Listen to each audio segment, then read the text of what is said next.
Students, are you able to see the screen? Hello? Yes, sir, Yes, we sir. can. Yeah, Sir. okay. Scrotal swelling. Here in this scrotal swelling, we are going to, discuss 5 case scenarios. Yeah, all the things I have explained in my videos. So you have to answer one by one. Uh, okay, this I am telling you so many times. This is the learning outcome for any clinical teaching, not only for this particular topic, not only for this specialty surgery. It is applicable for all clinical specialties.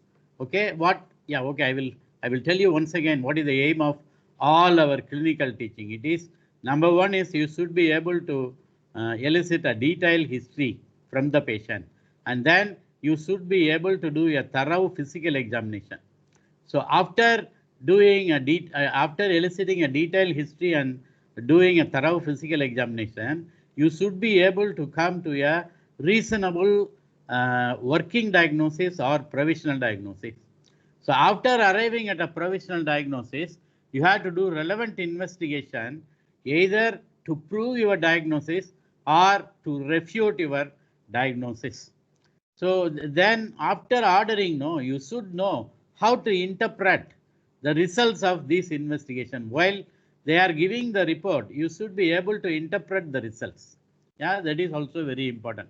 So each one is a competency or each one is a clinical step. Then you have to clinch the diagnosis after considering all other possibilities or the differential diagnosis. So after arriving at a proper diagnosis or final diagnosis, now you have to plan the treatment. What treatment you have to give, now only you have to plan. And then you have to implement it. Majority of our patient, being a surgical patient, they need some sort of surgeries. Or some of the conditions we manage non-operatively also. For example, acute pancreatitis, usually we won't do surgery unless it is complicated. Then even after doing surgery, some of our patient may go for post-op complication, and as surgeons, you must know how to manage or how to handle these complications. Yeah, one more step which I didn't include here, that is the competency number 7 is follow-up. Especially if your patient is a cancer patient, you have to ask them to come and meet you very frequently. So that what is the aim of these follow-up meetings? Because the main aim is you have to pick up the recurrence. If it is going to happen, you want to pick it up early. That is why you are asking the patient to come and meet you very frequently. And during these follow-up meetings, how often it should occur, and what are the investigations or what are the clinical test or examination, you should know that also you must know. Okay, these are the 7 competencies you have to acquire, and I already talked about the teaching methodologies and the assessment also in the previous classes. So what are the various causes of scrotal swelling? Broadly, you can divide it into acute painful. All painful scrotal conditions are acute conditions. All of a sudden it will happen. So immediately you have to do something like torsion testis, acute epididymoarthritis, and torsion of testicular appendages. Whereas all painless scrotal swellings are chronic problems, like it may be a cystic swelling or it could be a solid swelling.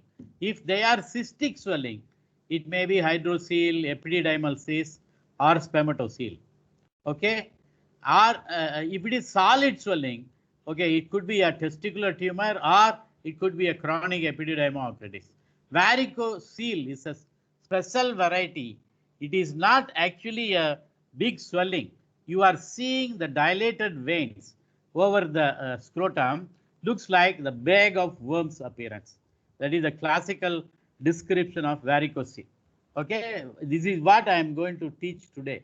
All the the torsion test is this side, and except epididymoarthritis, I am going to teach all other conditions here.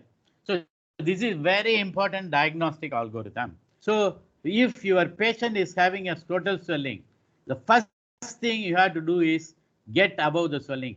Students, can you tell me what is the importance of get above the swelling? Who is the first student? Privina. Privina Rajan. So, What is the importance of get above the swelling? Yes. Yes. she's not here. I will answer for her, sir. Yeah, I'm here. you answer. Yeah, you answer. Get above the swelling is to confirm if it's scrotal swelling or inguinal swelling. So, Okay, in scrotal swelling, what you will feel? we can feel the spermatic cord. Yeah, very good. Whereas if it is a inguinal-scrotal swelling or hernia, can you feel the spermatic cord? No, sir. Yeah, that is it. Yeah. Can you identify the testis and epididymis separately? This also you have to do. Is the swelling is translucent or transilluminant? Is the swelling is tender? These are the 4 things you have to find out.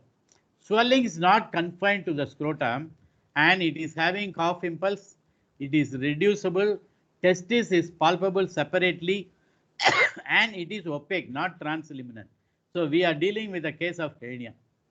Suppose swelling not confined to the scrotum, there is no cough impulse. It is not reducible. Testis not palpable separately and it is transilluminant also. We are dealing with a case of infantile hydrocele where it is not confined to the scrotum alone. The upper limit will extend up to the internal ring. That is what is called infantile hydrocele. Yeah, okay. And now the swelling is confined only to the scrotum. Testis and epididymis not palpable separately and it is opaque, not transilluminant, not tender. We are dealing with a case of either chronic hematocele or gamma or maybe testicular tumor. If it is opaque and if it is tender, then okay, we are dealing with tarsen testis, maybe acute epididymoitis and acute hematocele. Okay, if it is translucent, okay, we are dealing with a case of vaginal hydrocele. Okay, if testis and epididymis is palpable separately and if the swelling is translucent, okay, we are dealing with a case of epididymal cyst. Suppose if it is not translucent but opaque, if it is not tender, okay, we are dealing with a tumor. If it is not tender, okay, it could be tuberculous epididymis also.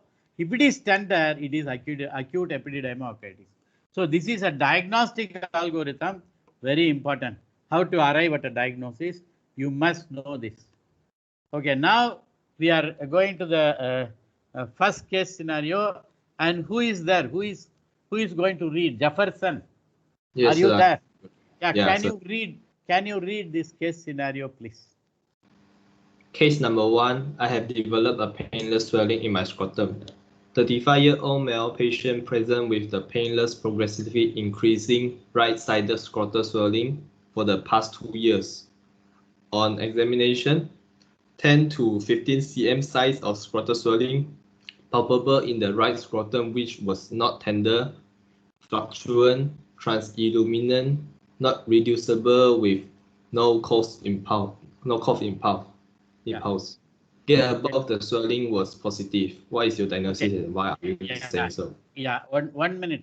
Here I have mentioned right-sided scrotal swelling, but in this picture I have shown bilateral. This is bilateral hydrocele. Okay, what is your diagnosis? Okay, hydrocele. I told you already. Why you are saying it is hydrocele? Because it is painless, progressively increasing, and is transilluminant, so we can see through, so it's a hydrocele, and it's not reducible, and there's no cough impulse. No cough impulse. Okay, all these things are in favor of hydrocele. Okay, what is this? What are the other questions you will ask in history? We can ask. It is a swelling, so you have to ask what are the things you can ask in history.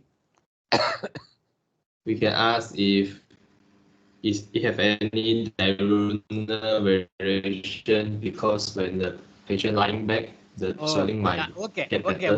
One minute. Diurnal variation will occur in what sort of hydrocele? It's in congenital hydrocele, sir. Very good, very good. Only in congenital hydrocele you will see that. What do you mean by diurnal variation? At night, the symptom might get better because the patient is lying down. Yeah, all the fluid in the scrotum will drain into the peritoneal cavity. While the early morning when the child wakes up, you won't see any swelling at all in the scrotum. But as the day goes on, slowly, it will slowly accumulate. Okay, this is what is called diurnal variation. Very good. Yeah. What are the other things you will ask in history? Okay, apart from diurnal variation. Because this is a swelling, so you have to ask what you have to ask. You can ask history of trauma. Whether it is diurnal variation, you told already. Yeah, you can ask. Okay, cough impulse and all, they told all these things. So, and you have to ask whether the swelling starts from bottom of the scrotum or whether it is starting from above and coming downwards.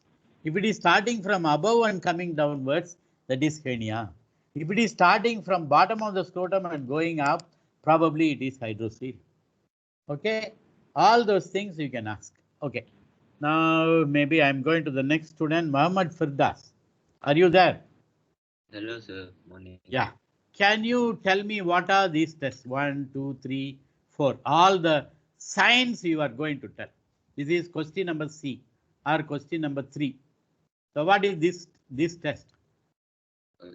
The second test is to check whether we can get above the swelling. Get above the swelling. What is this test? This is fluctuation test. Fluctuation. What do you mean by pseudo fluctuation? What is real fluctuation? What is pseudo fluctuation? Fluctuation, will you do it in only in one plane or two planes? You have to do it longitudinally as well as transversely. So now they are checking longitudinally. You have to do it transversely also. If it is positive in both the planes like this, transverse as well as longitudinal, then only it is true fluctuation. There is a condition, yeah, a pathology where you will get pseudo fluctuation only in one plane. What is that pathology? Is it bilocular? Lipoma. Lipoma, not bilocular. Bilocular, you will get cross fluctuation. I will come to that later. So this is now I am talking about fluctuation, the true fluctuation and pseudo fluctuation. Pseudo fluctuation is a characteristic feature of lipoma, where you can elicit fluctuation only in one plane, either transverse, usually transverse plane, not in the vertical plane. Okay, what is this test you are seeing here, Firdas? That is the transillumination test. Okay, while you are doing the transillumination in the scrotum, what precaution you have to take? Where you should not place the torch? We shouldn't place the torch at the posterior side because it will block the testis. Testis will block it. Patient may have false negative. Okay, very good.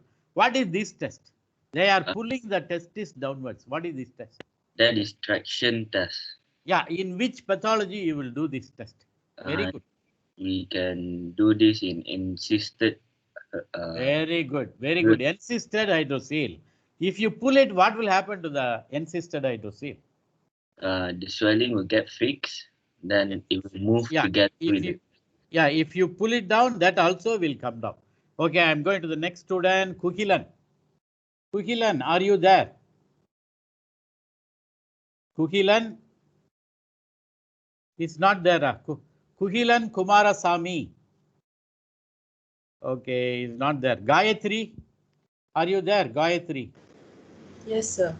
Yeah, can you name the 7 types of hydrocele here? Yeah, Kukilan, are you there? Yes, sorry, it's having some connection issues. Okay, okay. Now you answer me this question. What are the 7 types of this hydrocele? Can you name what is this?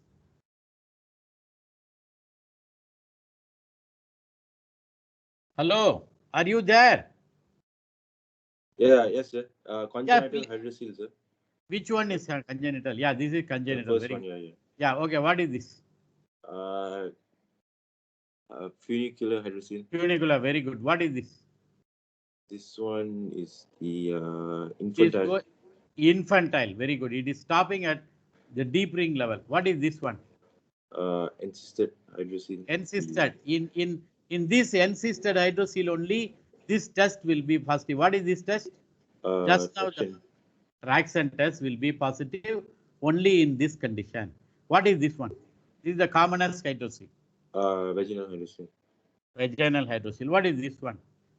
Bilocular hydrocele. Yeah, this is what you were talking about. Bilocular hydrocele, you won't get pseudo fluctuation, but you will get what is called cross fluctuation.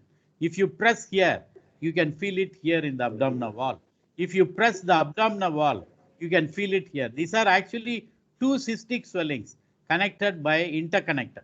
That is what is called, what is this called? What is the type of this hydrocele? Bilocular. Bilocular, because two loculi and it is connected also. What is this one?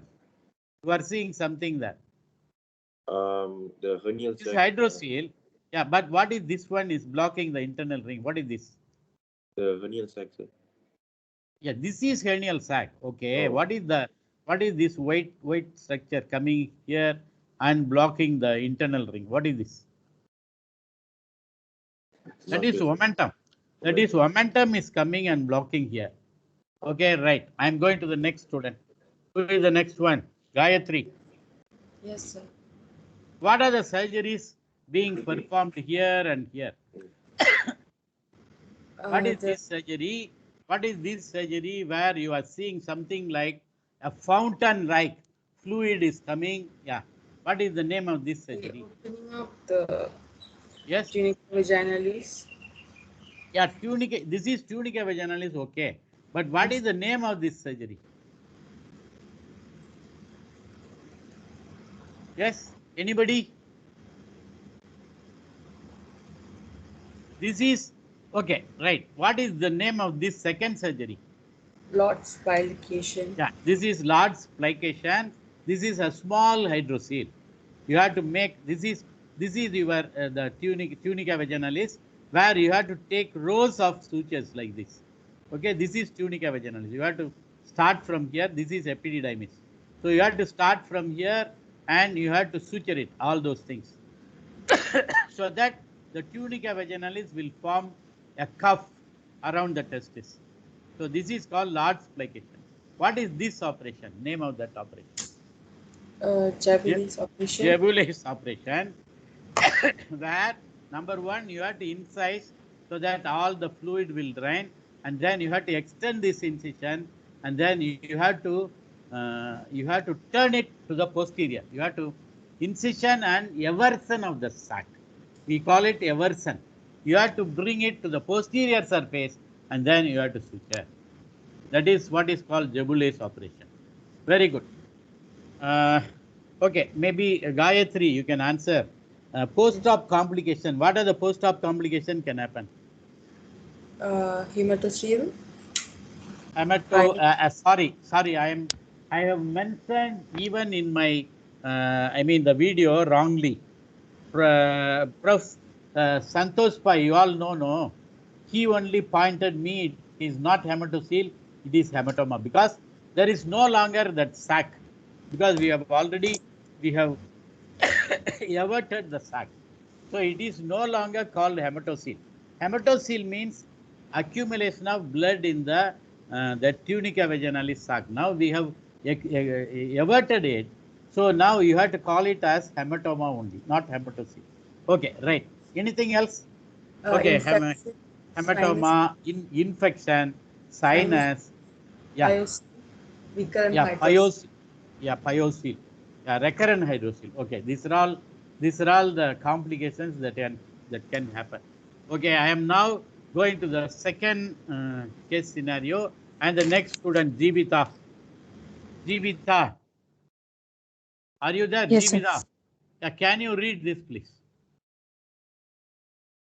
Yes, sir. Please. Case number 2. I have developed a swelling just above my left testis, as if a third testis. Okay. 45 years old male patient presented with a painless, progressively increasing swelling in the left side of the scrotum for the past 3 years. On examination, soft cystic swelling palpable just above the left testis, which is fluctuant and transilluminant. Testis palpable separately. Okay, this is the thing. See, this is the right testis. This is the left testis. The patient is having a swelling as if he is having a third testis. Okay. What is your diagnosis? Epididymal cyst. Okay, why you are saying so?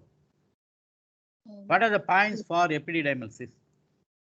It's a painless and progressively increasing swelling, which Okay, is for 3 years, which means it's a chronic swelling, and okay, it's fluctuant and Yeah. transluminant, yeah. and the testis is palpable separately. Yeah, that is very important. If testis is not palpable separately, then it could be a hydrocele. Because testis is palpable separately and we are looking at as if the patient is having a third testis. Okay, that is the thing. Okay. Zivita. One more question for you. What are the two types of cyst you will get in this epididymal cyst? Two types of etiology. One is degeneration cyst, another one is retention cyst. Retention cyst. Okay, degeneration cyst is what? That is the It occurs due to the cystic degeneration of the epididymis. yeah, that is epididymal cyst. If it is a retention cyst, what is it called? Spermatocele. Yeah, very good. What is this? This and this you are seeing here. So what is this? The first picture is the Chinese lantern type of Yeah. transillumination. So what is this you are seeing? I'm showing something there. What is this? This is okay, translucent, and you are seeing something there, some block. This one, what are they? Those are the cysts. These are septae. These septae only giving this multilocular. This is sorry. This is multilocular cyst. Okay, that these septae only giving this Chinese lantern appearance. Okay, what is this investigation? Can you tell me? The same patient, okay, they did some. What is this investigation? Ultrasonography of the cyst. Yeah, high resolution scrotal ultrasound. Yeah, you have to do high resolution scrotal ultrasound. You see how many separate. These are the septae. In between, these are the septae. This is giving the characteristic Chinese lantern appearance. Okay, I am going to the next student now. Ruanka, are you there? Yes, sir. What is the management? What you are seeing here? This is the management actually. They have opened the scrotal skin. This is the testis. Okay, this is the epididymis. And what is this? What is this? That's the cyst, the unilocular epididymal Yeah, cyst. this is unilocular epididymal. So what will you do? How will you manage? You excise the cyst. What is the difference between the epididymal cyst and spermatocele? What is the difference? Epididymal cyst is congenital, whereas spermatocele is acquired retention Very good. cyst. Yeah, very good. And epididymal is behind the body of the testis, and the spermatocele is behind and above the testes. Okay. And epididymal is multilocular, whereas spermatocele is unilocular. Unilocular. Very good. And Anything else? Epididymal has a bunch of grapes appearance, whereas Yeah. spermatocele looks like the third testes. Yeah, very good. Anything else? What about the transilluminancy? The epididymal cyst is brilliantly transluminant, whereas the spermatocele is not. Yeah, very good. Yeah, these are the clinical features. So treatment, if it is a small cyst, you can just aspirate. You need not do anything. It will subside. If it is a bigger one like this, you have to excise it. But what is the complication? If you are going to excise it, what complication can happen? Sterility or infertility? Yeah. If it is bilateral, okay, sterility. If it is unilateral, only infertility will happen because the other side is normal. Okay. Spermatocele, you have to be very careful. Yeah. It is more prone to go for the infertility or sterility. Okay. Now I am going to the next case scenario and next student. Who is the next student? What? Prasant Ravi. Are you there? He is having some connection issue. Okay, Purnisa. Yes, sir. Purnisa, can you read this? Case number 3. I have developed a painful left scrotal swelling all of a sudden. A 14-year-old boy presented with right scrotal and right lower pain for the past 4 hours. He had vomiting twice. He denied any similar previous episodes or history of trauma. On examination, skin overlying the right scrotum was erythematous and edematous. Right testicle is exquisitely tender and cremasteric reflex absent on the right side. What's your Okay. diagnosis and why are Ah, you saying so? yeah, tell me. It's a torsion of testis. Okay, why you are telling it is torsion testis? Yes, because there's erythematous and Yeah, edematous. It's yeah, just two diagnoses, maybe torsion and acute epididymis yeah, orchitis. very good. I'm happy that you have mentioned acute epididymocarditis also, because clinically we cannot differentiate these two. Very good. I'm happy that you have mentioned acute epididymocarditis also, because from history alone, even after examination, you cannot differentiate torsion testis from acute epididymocarditis. Very good. Okay. What are the causes for acute? What are other causes for acute painful scrotal swellings? Apart from torsion testis, what are the other two causes? You already told acute epididymocarditis. What is the one more cause? Yeah, epididymis, torsion of testicular appendages. Appendages. Yeah, very good. Now I'm maybe no. You can answer. What are you seeing in figure 1 and figure 2? What is this? This is etiology. So what is this type? What is it is there? The answer is already there. Extravaginal testicular torsion. Sorry. 1 minute. 1 minute. 1 minute. Yes. I just want to. Yeah. Now you can tell me. Yeah. What is this? It's a vaginal testicular torsion where Extravaginal torsion is common in neonates. Yeah, very good. Intravaginal testicular torsion common in adolescents. But what do you mean by this intravaginal? What do you mean by this? Is what is this block thing? What I am showing here? What is this? What is this? It's when the tunica vaginalis insertion is tunica vaginalis insertion is high in the spermatic cord here. So what is this deformity? Yes. This testis is hanging there like a bell. So what is the deformity called? Bell clapper Bell deformity. clapper deformity, more prone to go for torsion. See the torsion here. This is the torsion. Actually, this is torsion of the spermatic cord. Okay, torsion is happening in the spermatic cord. Here it is extravaginal. Here it is intravaginal, and this is very rare. Mesorchial, you need not bother about it. Very rare. Between the epididymis and testis, usually there is a mesentery, and this is I have never seen this variety. Only in textbooks I have seen, and this is your testicular appendages. Okay. So now what you are seeing here, can you tell me? But there in the history I have given in the case scenario, 14 years old boy, but this is an infant, small baby. Two peak incidents, one during neonatal period and one during adolescent period. So what you are seeing here, can you tell me?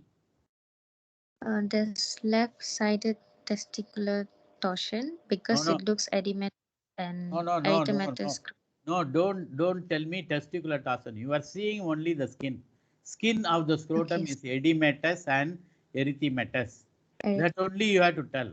We don't know whether it is torsion or epididymocarditis. You have to tell the skin over the left-sided scrotum is edematous and it is erythematous. And if you touch it, what will happen? Tender. Very tender. Okay. Now you have incised and you have opened. So what you are seeing in this picture and what you are seeing in this picture? What is this testis? This black color, maybe Black gangrene. color means gangrene. So what they have incised? What is the immediate covering of the testis? They have incised this layer. This is not tunica vaginalis. Tunica. Well, it is white in color. What is? Yeah, very good. Tunica albuginea, you have to incise. You will see inside. What is the color? If it is black like that, you cannot save it. So what will you do if it is like this? orchidectomy. You cannot save it. Suppose, okay, here what is the finding here? See, it is it is lying horizontally. This is a Bell-Klopfer deformity. See, the testis is not vertical, it is lying horizontally. This is a classical example for Bell-Klopfer deformity. That is why it has gone for torsion. They did detorsion. Okay. Only one question I want to ask. If you are able to answer, I think I told in my videos. How will you do the detorsion?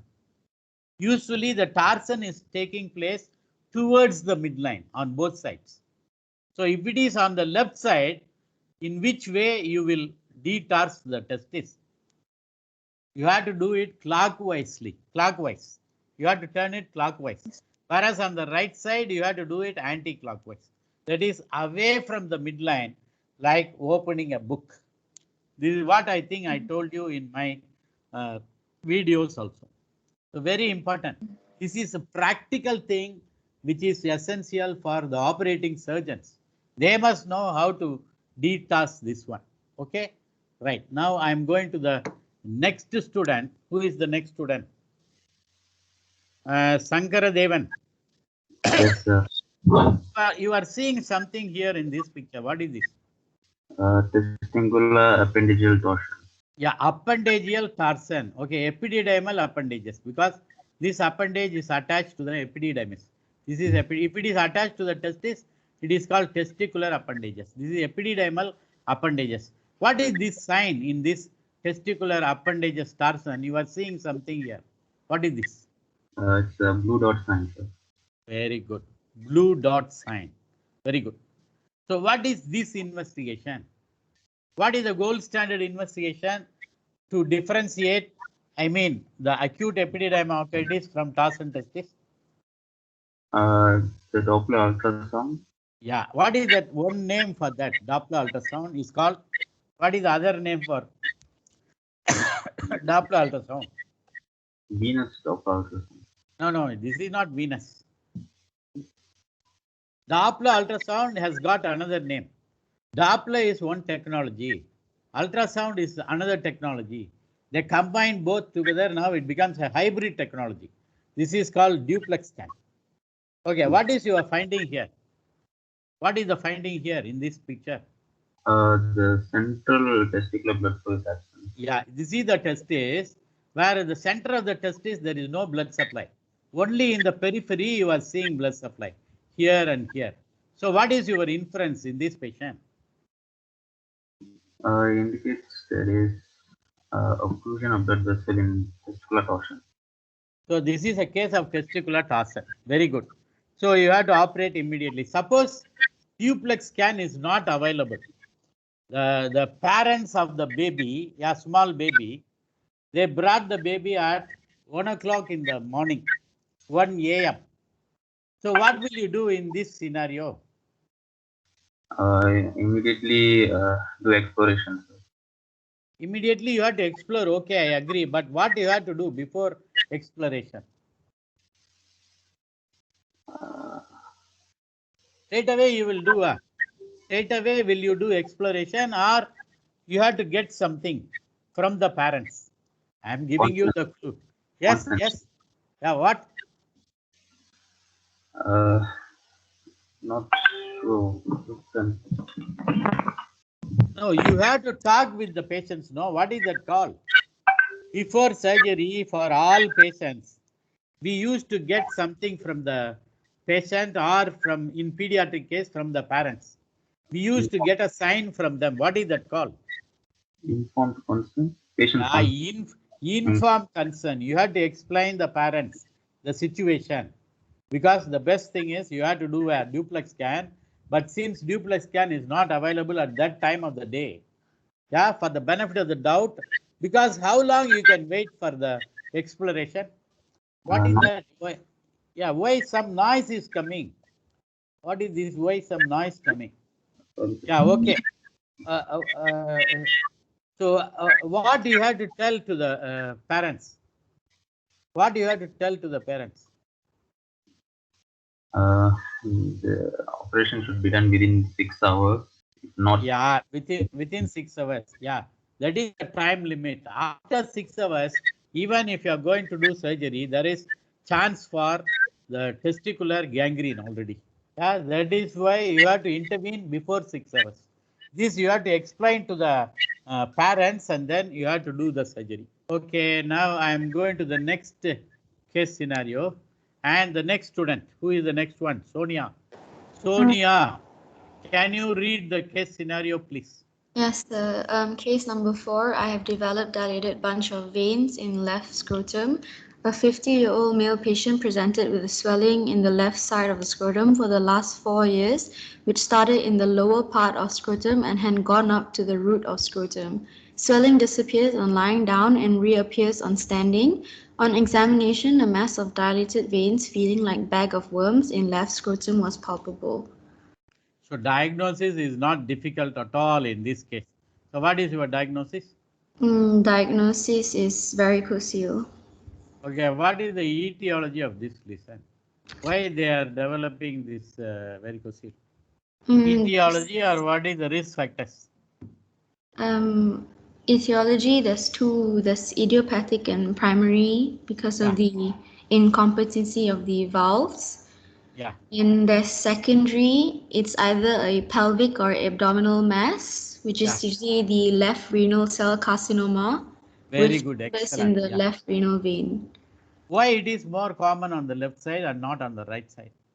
Because the left testicular vein is longer than the right testicular vein. Okay. And the left testicular vein enters at right angle to the left renal vein. Yeah, left one. Right. What about right testicular vein? Where it drains? Right testicular vein. The right testicular vein in the is it the right femoral vein or inferior vena cava? Yeah, inferior vena cava, not right renal vein. Yeah, that is why it's more common. Whenever you are dealing with an elderly patient having a renal mass, or elderly patient developing all of a sudden varicocele, you have to rule out left renal swelling or renal cell carcinoma. Okay, patient will present only with varicocele. Yeah, patient won't present with no other problem. They are not complaining of mass abdomen, nothing. Only patient is anemic and having varicocele in an elderly male patient who is a heavy smoker. You must rule out renal cell carcinoma. Okay. So, okay, what are its gradings? Can you tell me the grading? There's 4 gradings. Grade 1 is the small varicocele, which is palpable only when the patient performs the Valsalva maneuver. Okay. Grade 2, moderately sized, easily palpable varicocele without the Valsalva maneuver. Okay, grade 3. It's a large varicocele visible through the scrotal skin. Yeah. Grade 4. And grade 4 is very much dilated and tortuous. Very good. Okay. What is the gold standard investigation which they have done here? Venous color Doppler. Venous color Doppler. What is that called? Whether it is venous or artery doesn't matter. Even the previous case I told you, no? One is Doppler, another one is ultrasound. We are combining both hybrid. I told duplex scan. This is nothing but duplex scan. You can do the duplex scan both for venous or and artery also. Yeah, this is duplex scan only. Okay, but we are looking specifically for dilated veins. These are the dilated veins you are seeing. How many veins are there at the scrotal level? How many are there at the internal ring level? And how many are there, these veins, in the retroperitoneal area? To begin with, how many veins are there in the scrotum? In the scrotum, there is 12. Yeah, maybe, yeah, plenty of things. At the level of internal ring, how many veins are there? 4. Yeah, it becomes less in number. In retroperitoneal area, how many veins? Usually it is one or it could be 2 also sometimes. Okay. Yeah, 1 or 2 only. Okay, very good. Okay, how many students left? Okay, 1 minute. Sonia. Okay, Kiran, are you there? Yes, I'm here. Why they develop infertility? That is the main problem with that question. Why?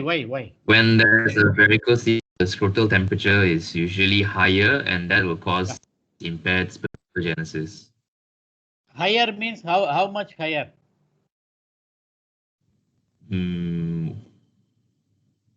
Not sure, sir. Okay. In normal patient, what is the temperature of the scrotum? Usually it is 3 to 4 degrees Celsius less than the body core temperature, which is very conducive for spermatogenesis. If the temperature is more than the body temperature, okay, that is not very conducive for spermatogenesis. No sperm will be produced, and that is the cause for the infertility. So if the testis is not there in the scrotum, it won't produce enough sperm. Okay. What surgery they are doing here, and what is this surgery?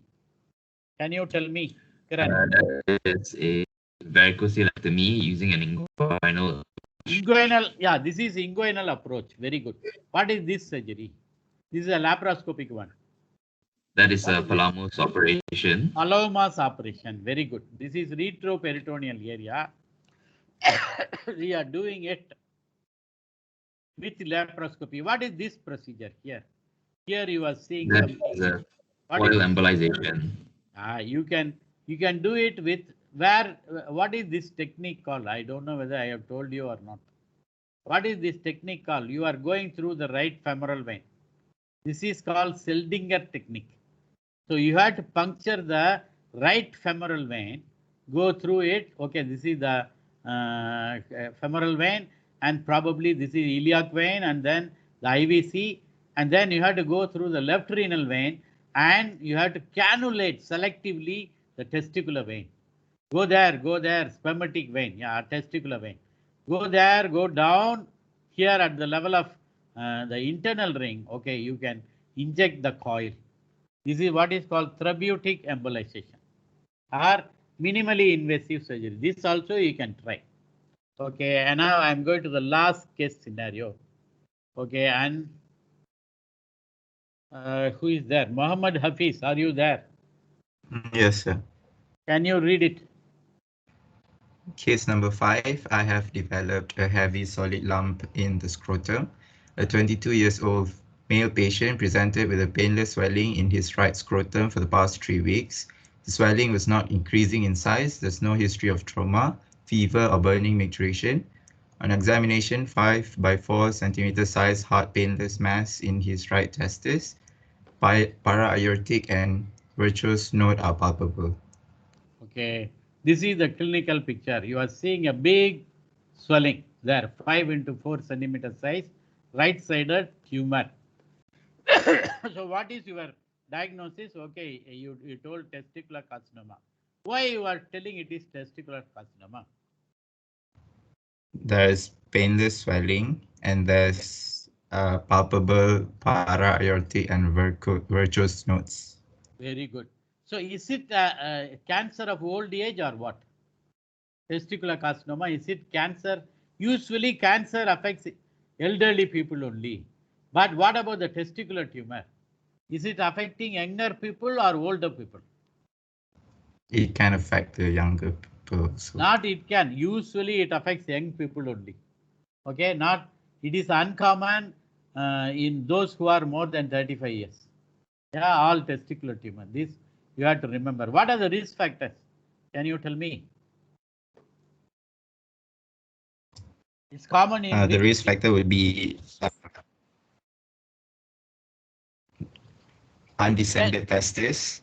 Very good. Undescended testis. What else? If the patient had testicular cancer in the contralateral testis. Yeah, other side. Yeah, okay. Anything else? If the patient had family history of testicular cancer or Klinefelter syndrome. These are the risk factors. Okay, what are the symptoms and signs in these patients? Tell me first the symptoms. Yeah, we have told you part of the symptoms here already. You can repeat the symptoms. Patient is having what? Painless swelling. Okay. Usually it is a slow growing. It is not increasing in size at all. Slow growing tumor. Okay. What else? Usually patient will have weight loss. Weight loss, okay. Any cancer, okay, you can tell weight loss. Okay, loss of appetite, weight loss, okay. Okay, what are the signs? Yeah, here Yes. and here.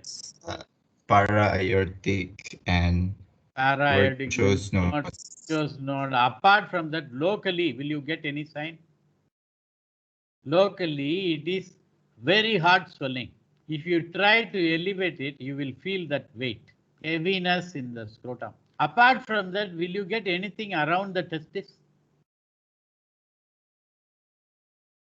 Because it is carcinoma. The patient will develop what is called secondary hydrocele. What is secondary hydrocele? In the first case scenario, we have discussed about primary hydrocele. What do you mean by secondary hydrocele? Can you tell me? Hello? Are you there or not? Yes, sir. Yeah, what is secondary hydrocele? Abdominal mass. 1 minute. Primary hydrocele, there is no associated pathology. Okay, idiopathic. Whereas in secondary hydrocele, always there is some associated pathology like, okay, cancer, testicular cancer. So the patient will have secondary minimal amount of fluid, not massive fluid. Okay, right. What is the classification of this lesion? Yeah. Jemima, are you there or you are not there? Because he told me that he won't be there for the classes. Okay, Hafiz, you can tell me what is the classification broadly, or whoever who knows the yeah. What is the classification? Germ cell tumor and non-germ cell tumors. Okay. Germ cell tumors. What are this? What are the germ cell tumors? Yeah. Seminoma germ cell tumors and non-seminoma germ cell tumors. What are the non-seminoma germ cell tumors? What are the non-seminomatous? 1 minute, 1 minute. There is a call for me. Be there. I'll come.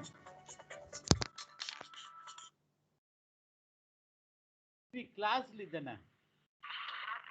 Class lidana. Class lidana.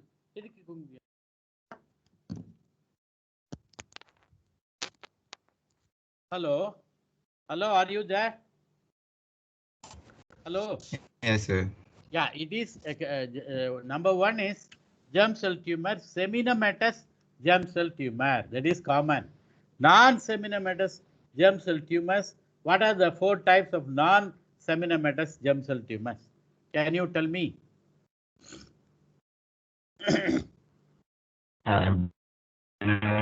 Carcinoma. What? Embryonal carcinoma. Embryonal carcinoma. Okay. What else? Teratoma.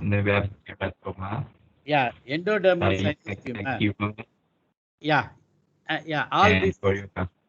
Choriocarcinoma. That's all. Endodermal sinus tumor. These are the non-germinal. What is non-germ cell tumors from the sex cards? What are the 2 types? We have Leydig cell tumor and Sertoli cell tumor. Leydig and Sertoli cell tumor. Yeah, this you have to know. And okay, this is the classification you must know, and then the treatment is also very important. Who can tell? Yeah, Muhammad Hafiz, do you know the treatment or you don't know? Broadly, you have to tell me only the principle. No, okay, I will ask you one by one. You have to tell me. I told you it is in germ cell tumors, it is seminoma. Early seminoma, what we will do? Early seminoma. We will do orchidectomy. Plus? With radiotherapy or retroperitoneal X-ray therapy. Yeah, it is radiotherapy because it is radiosensitive. Suppose if it is Yes. late case, what will you do? Late We case do seminal orchidectomy, plus combination chemo. Then we do combination chemo. restaging. What are the 3 chemotherapeutic agents you will use in testicular carcinoma? Etoposide, bleomycin, and cisplatin. Very good. These are the 3 things you must use. Okay, in combination. You need not know about the dosage and how many cycles you will give, all those things.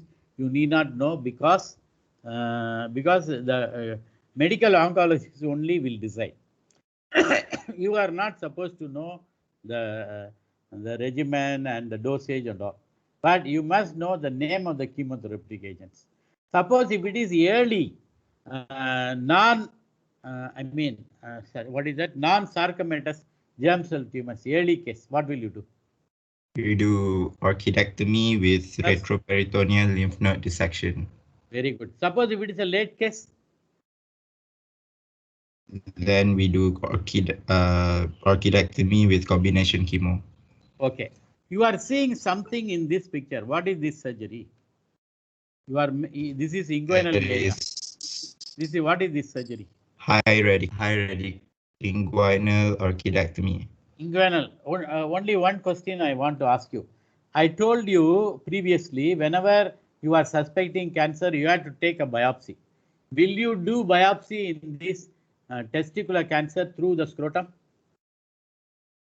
No, sir. Because it will cause seeding to the scrotal skin. Very good. What else you can do at this level? You have to put a non-occlusive clamp here.